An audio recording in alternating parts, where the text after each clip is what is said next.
Bom dia, boa tarde, boa noite, boa madrugada para você que está no trabalho, em casa ou trabalhando de casa, tudo bem? Se você não estiver bem, eu prometo que as coisas vão melhorar para você e se você estiver bem, junte-se a nós no nosso episódio que começa ao som de Scars, um dos beats do nosso querido TXNA, que é bem sombrio, sombrio bastante, para falar realmente do tema que a gente vai falar hoje, certo? A propósito, para você que não me conhece, meu nome é Davi Fernandes, meu pseudônimo é Storyteller Dave, sou escritor e roteirista de histórias e quadrinhos e você está em mais um episódio do Story Notes Podcast aqui no YouTube e também no Spotify.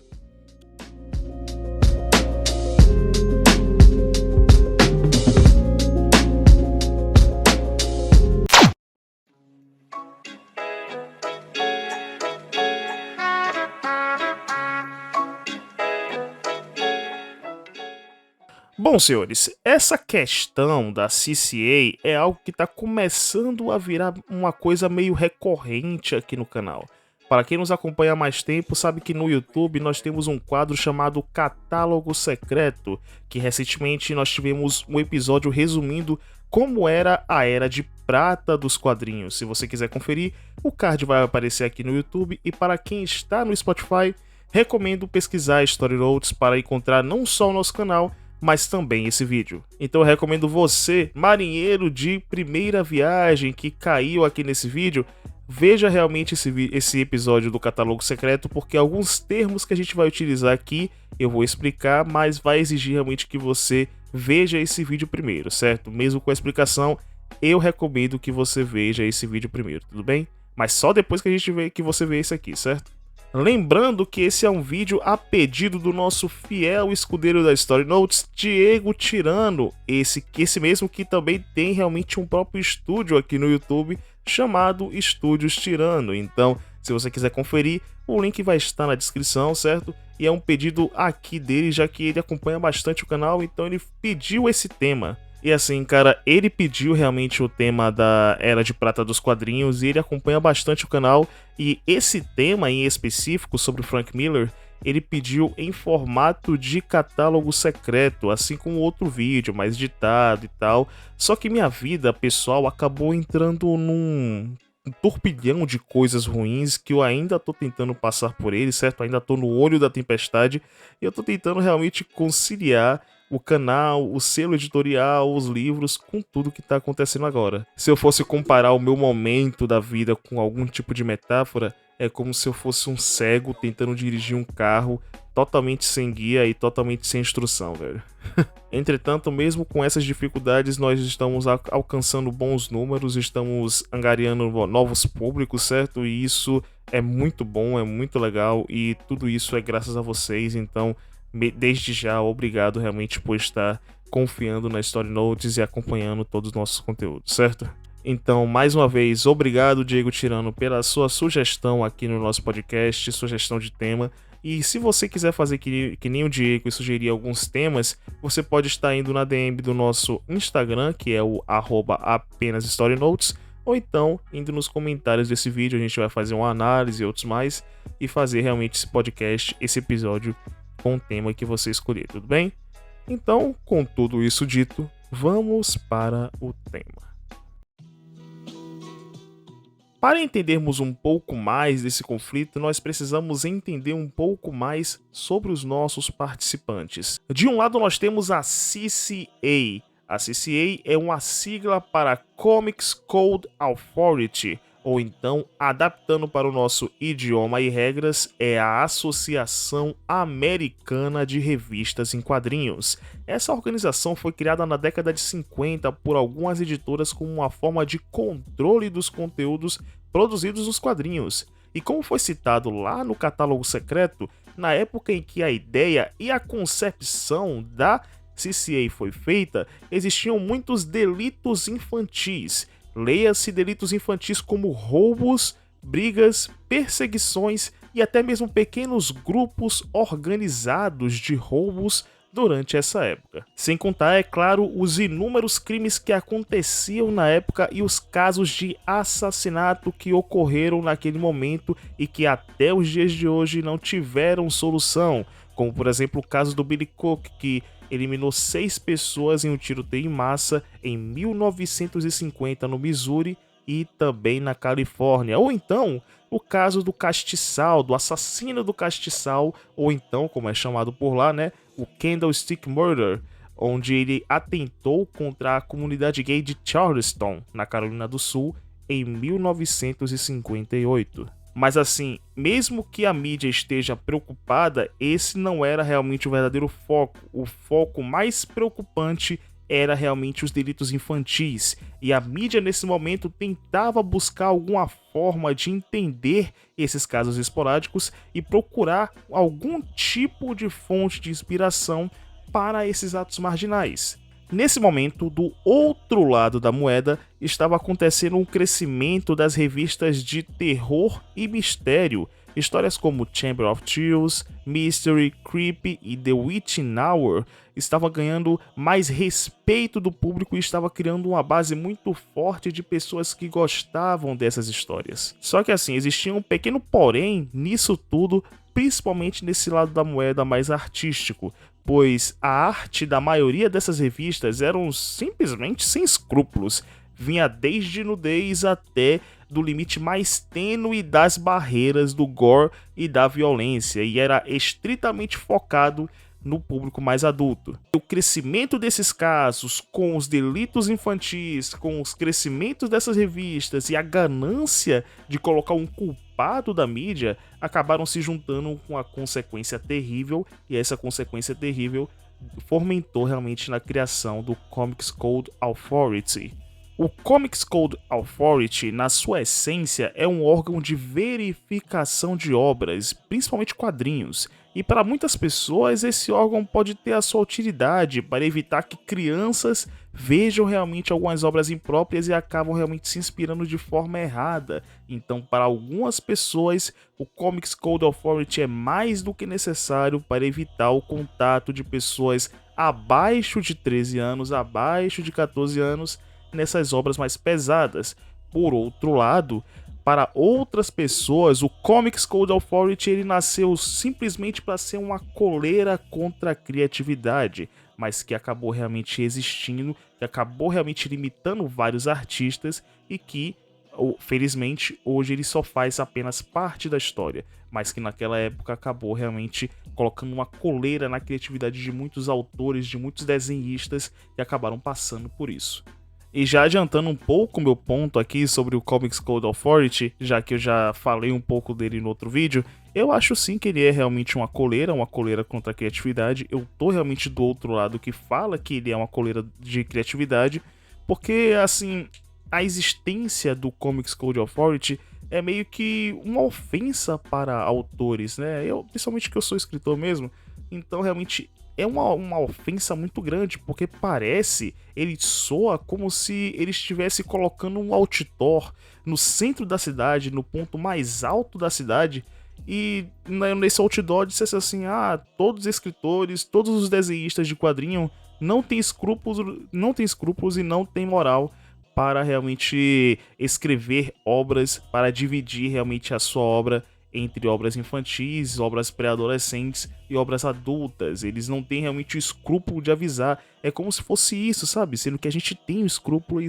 a gente sabe realmente os terrenos que nós pisamos. Então, de fato, realmente, o Comics Code Authority é realmente uma coleira, ao meu ver, certo? Foi uma coleira, ao meu ver.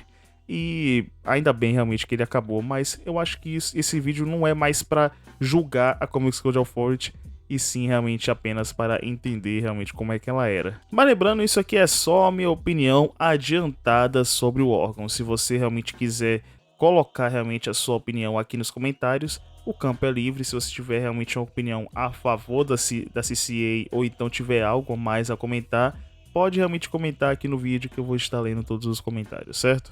Do outro lado, nós temos Frank Miller. Frank Miller, também conhecido como a minha segunda referência como escritor, é um renomado escritor, desenhista e cineasta de quadrinhos americanos que nasceu no dia 27 de janeiro de 1957 Ele é conhecido por ser um escritor dark, e quando eu digo dark, não me refiro àquelas histórias de bruxas ou de adolescentes que é conhecida por ser dark, não. A escrita de Miller é algo que realmente te faz pensar. São críticas atemporais que eram utilizadas naquele tempo e que podem ser utilizadas agora. Ele começou a sua carreira na indústria dos quadrinhos nos anos de 1970 para frente e rapidamente começou a ganhar destaque pelo seu trabalho no Demolidor, lá da Marvel Comics, onde ele começou a introduzir a personagem Elektra e trouxe realmente um tom mais misterioso e sombrio para a série que, anteriormente, permanecia na sua premissa mais heróica. Em 1980, Miller ganhou destaque novamente nos quadrinhos, dessa vez na DC Comics com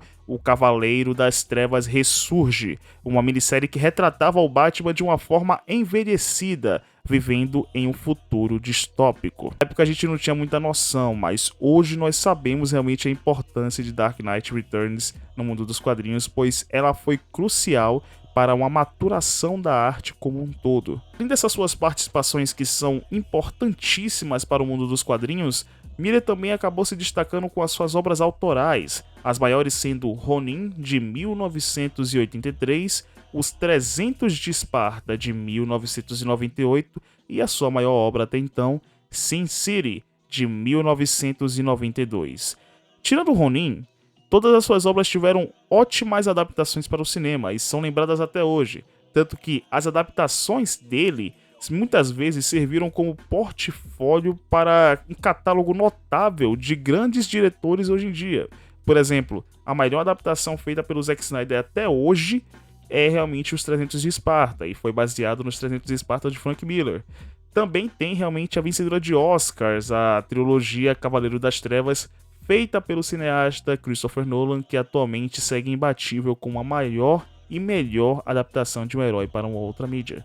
Então assim, pode dizer que é coisa minha, mas ao meu ver, parece que o Miller acabou vencendo duas vezes, pois o Miller tem obras que venceram tanto no cinema quanto nos quadrinhos. São bem adaptadas no cinema e são bem feitas nos quadrinhos porque tiveram realmente a mão dele. Então, vamos dizer que ele venceu duas vezes, foi no double kill aqui, sabe?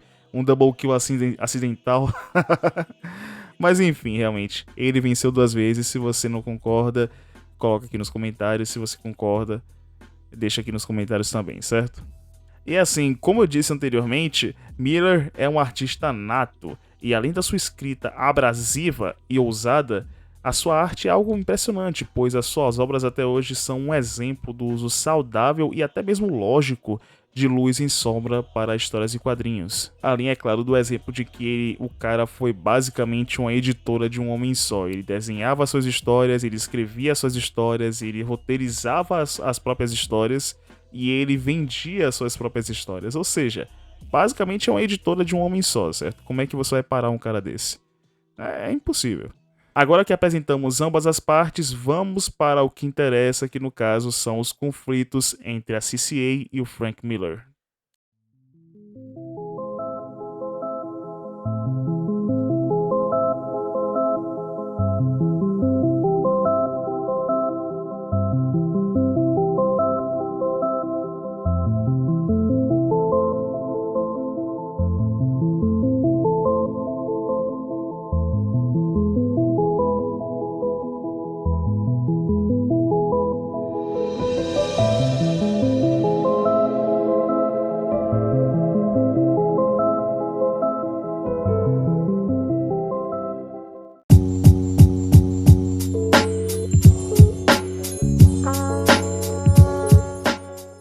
Os principais conflitos entre Frank Miller e a CCA vêm carregados com as suas duas maiores participações nas duas maiores editoras de histórias e quadrinhos do mundo atual. No caso, é o The Dark Knight Returns da DC e o Demolidor da Marvel. Ambas as obras causaram um estrondo muito grande na CCA e Frank Miller até hoje em suas entrevistas fala que propositalmente ele quis pressionar os limites da CCA a todo custo. Mas assim, a gente já tá realmente dando um spoiler do que vai acontecer no final, mas vamos começar por partes assim, realmente como o Jason faz. Quando a CCA acabou censurando as revistas Mystery e a revista Witching Hour, por exemplo, há algumas décadas atrás, A reclamação era que as cenas e as capas dessas revistas eram muito explícitas e apresentavam um comportamento antiético. No caso do Dark Knight, foi literalmente a mesma coisa. A CCA não tolerava a violência excessiva, um comportamento antiético e etc. E esse quadrinho do Frank Miller tinha tudo isso e até mais um pouco. E como a primeira versão foi publicada originalmente lá em 1986, isso pegou muito no pé da CCA, porque era a época onde ela era mais influente, e isso provocou algumas críticas meio específicas à CCA. E eu vou citar algumas delas aqui agora e fazendo um link realmente com o que aconteceu com o Demolidor. Começando pela retratação de autoridades, a CCA meio que não gostou da forma em que autoridades como policiais e políticos foram tratados na história. Segundo eles, o impacto dessas representações na mente de uma criança pode gerar um comportamento violento e um futuro desrespeito com essas autoridades, o que pode desencadear em atos marginais e um futuro criminoso lá para frente. Uma outra crítica era sobre o uso da linguagem em toda a história, porque assim, por mais que os balões narrativos da história sejam munidos de uma linguagem mais culta, as falas dos personagens, principalmente em momentos mais intensos, são falas mais naturais. Então vai ter bandidos xingando o Batman, vão ter políticos xingando o Batman, vão ter policiais falando mal do Batman. E isso deixou a CCA ainda mais brava, afinal, ela é um órgão governamental e ver um órgão permitindo que a polícia e a política sejam retratadas desse jeito é algo que pega meio mal ali com os coleguinhas dele, certo? É um escárnio. E basicamente deixou isso mais evidente, sabe? Esse tipo de abordagem e tal, essa coisa, esse tipo de representação da política e dos policiais para o público é meio que um escárnio, sabe? Não tem realmente como se deixar passar uma coisa dessas, porque você tá literalmente sujando a imagem de duas das ferramentas mais perigosas, assim, para um estado, para um país, assim, sabe? E já puxando o gancho, já fazendo aquele golzinho de tabela, essas exatas razões que fizeram a CCA não gostar do Cavaleiro das Trevas Ressurge foram as mesmas que também perseguiram as obras do Demolidor escritas pelo Frank Miller. A violência, o retrato das autoridades, as figuras públicas, tudo isso foi falado também em Demolidor. Até mesmo a existência de um anti-herói como Elektra foi questionada, pois, além de ser uma figura de moralidade questionável, ainda era uma mulher que desempenhava esse papel, que não era nada bom, pelo menos para a CCA. E como é que a CCA avisava, como é que as pessoas realmente ficavam sabendo das decisões da CCA? Através da mídia, jornais, rádio, televisão, também tinha realmente algumas medidas que amedrontavam quadrinistas locais, fazendo com que alguns comerciantes escondessem obras desse tipo da vitrine, e além, é claro, das notificações judiciais que eram enviadas diretamente para o Miller ou então para a editora no qual ele estava trabalhando. E como é que toda essa parafernália que acontecia naquela época acabou se resolvendo? Simples, as pessoas, os leitores, acabaram entendendo a mensagem e não pararam de comprar. Na verdade, as obras do Frank Miller eram tão diferentes das outras que as pessoas procuravam por mais obras com a sua participação ou então com a sua autoria, mesmo com as restrições da CCA. E com os leitores procurando, qual foi a mensagem que isso passou nas entrelinhas para os escritores que estavam sobre as regras da CCA? Porra, a CCA tá perdendo a força, eu ainda posso fazer minhas obras.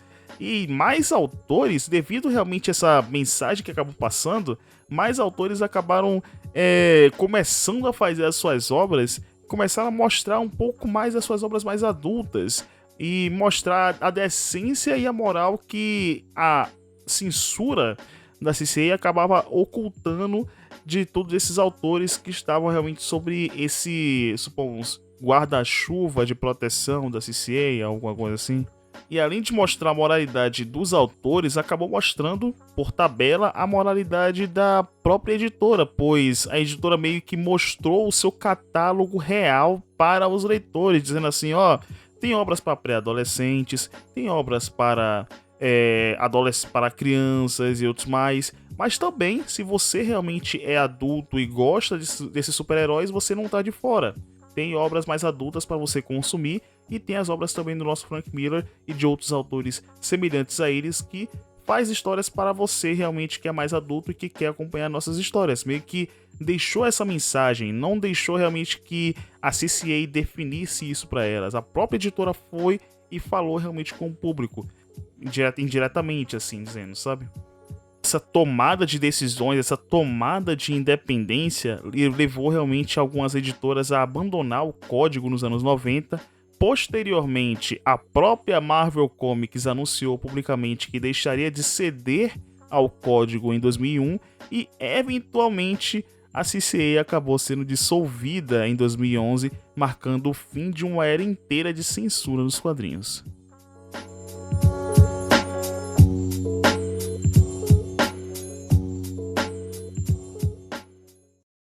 E assim, cara, para não dizer que eu não entendi o propósito da CCA, eu entendi de fato, eu entendi realmente o porquê que ela existe, o porquê realmente que ela fazia o que ela fazia, o porquê realmente que ela estava tão preocupada para realmente esses temas não influenciarem os jovens. Eu entendi, a essência dela é muito nobre. Só que assim, cara, tem um fator humano e o ser humano é totalmente corruptível e também um ser humano corrompido, né? E ele acaba realmente destruindo a essência de algumas criações que poderiam ser realmente eternas, ou então repensadas, ou então até existir até hoje, certo?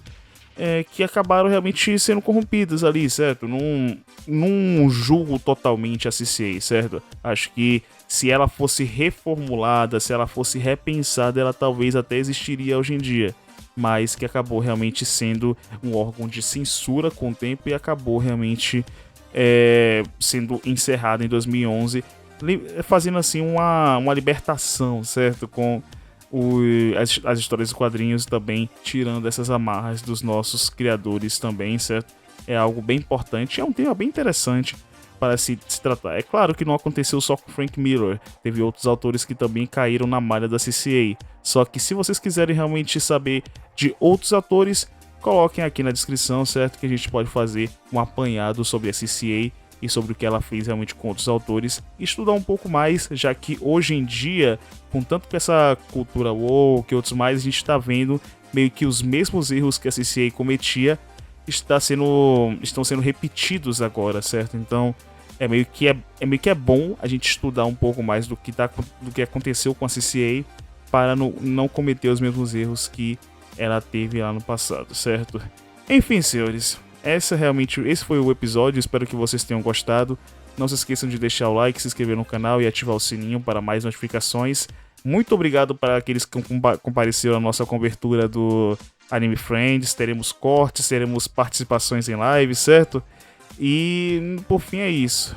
Espero que vocês tenham gostado. Meu nome é Davi Fernandes, Storyteller Dave, e até a próxima, senhores.